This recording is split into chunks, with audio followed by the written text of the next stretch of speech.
Hi, today I wanted to do a little bit of a behind the scenes video and talk about the research for Fortitude. So this is not the research where I read dozens of books or listen to hundreds of podcasts. This is a sci-fi research. So an old friend of mine, he's a real maverick in science fiction literature and all the movies he can quote from anywhere. So I have this document with him, 59 pages over the last 2 or 3 years. And yeah, this is really just a conversation. I think there's 100 different topics in there, random stuff. But maybe there's 6 or 7 examples here how I use this then later for the script. And this is of no particular order. It's a pretty messy document. But let's start here, for example. So this one here.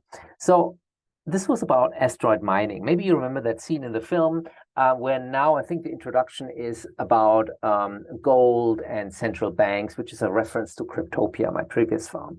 But I was thinking about doing something similar. So I'm wondering, well, what was actually the first mentions in science fiction about asteroid mining, and they go all the way back, right? And so, for example, 1898, there was a novel, I think, asteroid that is being mined for gold. I mean, by Martians, and that's kind of crazy, like 130 years ago. But what I found actually even more interesting was this 1952 novel by Robert Heinlein. Robert Heinlein is one of those three giants of science fiction, which I continue to mention them. And he wrote a book called The Rolling Stones. So what's notable about this is, well, the stones are being, like asteroid belt, gold rush in space. But what's interesting here, Rolling Stones is actually a cool name, right? This was 10 years before the band, the Rolling Stones. And it was even before Bob Dylan's famous songs, the Rolling Stones. I think it's voted the best song of all time or something like that, or the most famous song. Robert Heinlein, again, was ahead of his times with that name of the novel and maybe inspired others. So I found that pretty cool. Then another scene where I'm talking about the space hotel, right? And I hold up this book cover and say something like, oh, maybe someone is building a space hotel like the one I read about as a kid. That's actually part of the teaser video and also part of the film. And here you can see, I'm basically asking my friend, so, show me some of these orbital hotels and structures. And of course, famous is 2001 Arthur C. Clarke. And that's a better story, the most famous story, but I wanted to go a little bit more insider, and we went with Robert Heinlein and again a similar structure. So yeah, that's what we do, and then we printed it out, making it look like I'm holding the actual book, which I actually didn't have the original. Another one here is quite interesting. Was let's see, here. I was looking for the actual definition of what an astronaut is and where that word comes from. And then also, so aeronaut, hot air ballooners, and then of course, China has taikonauts, Russia has cosmonauts. So I was going to put a line or two lines in the script, but it never really made the cut. So, a lot of this is obviously wasted effort, but it's a lot of fun, and that's what you do, just like in the editing room, 90% of stuff just gets lost, or 90%, 95% of an interview never sees the light of day. What else do we have here? Oh, this is kind of like just fun for social media, right? So obviously we have tons of these. This is in the film where we talk about Arthur C. Clarke, so one of the other three big names, Asimov, Clarke, and Heinlein. And he was also a scientist and a real researcher, and he came up with kind of like the geo concept. He didn't invent satellites, he didn't invent the geosynchronous orbit, but he was one of the main people behind it. So that is in the film, and actually I don't live very far from that place where he came up with his early work.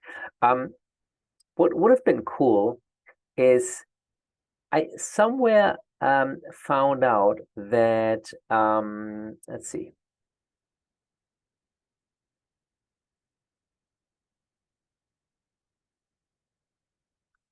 see, there's a line somewhere that I found that these will be steam powered. Steam powered satellites, which I wasn't able to actually verify, and my friend also couldn't really find it. So I'm not quite sure whether that was an accurate description. But I mean, Arthur C. Clarke is actually pretty amazing. There's videos on of him from the BBC where he literally talks about Zoom calls and remote working and all that kind of stuff. We had to take that out because we can't afford that expensive footage, but it was very cool to learn about his work.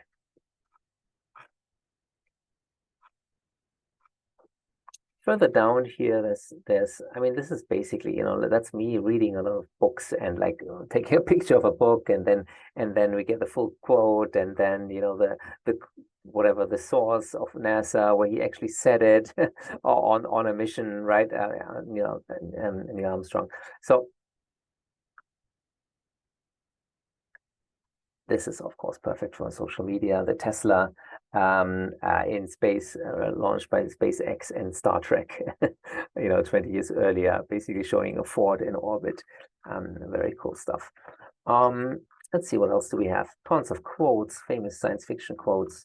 Again, lots of my quotes from books that I pick up, and the footnote that, I want him to do a bit more research on, reading me down many rabbit holes. Von Braun, I mean, obviously, is so fascinating. I mean, that whole stuff, that would be a whole different documentary, but we obviously had to, cut topics a little bit. Disability in sci-fi, that one was interesting, but that lady that we interviewed, Dr. Sherry in Astro Access, they have so much good footage and such a compelling story that I didn't really need any of these references from science fiction. A little bit of artwork. This one, I'm not quite sure whether it made the final cut. I don't think so. Oh, no, maybe it did. Maybe it did, because I talk about congested orbital highways, and I drive around in my BMW in Berlin, and I show my driver's license, which is basically a Starship, Spock license. So that was a good find. What else do we have here? Space tourism. Oh yeah, I think this is maybe the last one, finishing up the video now. Space drinks. So that's actually a Wikipedia, which makes it obviously easier to research. A Wikipedia article about famous drinks in sci-fi. So you will see in the Space Cafe that I'm sitting in the second chapter, I'm ordering, drinks from the barista, and the menu is shown a couple seconds, really, just 2 or 3 seconds, and each line here is a reference to a famous Hitchhiker's Guide or Clockwork Orange or something like that. And actually I did a little poll on LinkedIn as well, getting the community involved. Hey, what's your favorite, how should I name my space bar? How should I name my space themed cocktail? And then we even came up with a food menu. I think we ended up just ordering yogurt, because we have the yogurt kits, the researchers, and we have a pineapple farm. So we just have yogurt with pineapple later in the film. But these are conversations that are happening. Yeah, that's it. Hope that's fun for some of you. It's obviously a very niche topic, how to do research for sci-fi related quotes in a space documentary. Yeah, but that was kind of a document that evolved over 2 years, 59 pages long. Oh yeah, here we did some fun thing. We said the description of sci-fi novels. This is a description of this starship, how it is actually written by Arthur C. Clarke. And we put it into Midjourney. And then you can compare it. How does Stanley Kubrick in the movie 2001, how did he interpret the words, right? Or here, this is Dune. So that's Frank Herbert's novel. Clear description of these spaceships. And this is what Midjourney does. And this is what the famous Hollywood movie a couple of years ago did. So that was kind of fun for social media, for my Instagram account. Anyway, hope you had a good time learning something new here. Cheers, bye.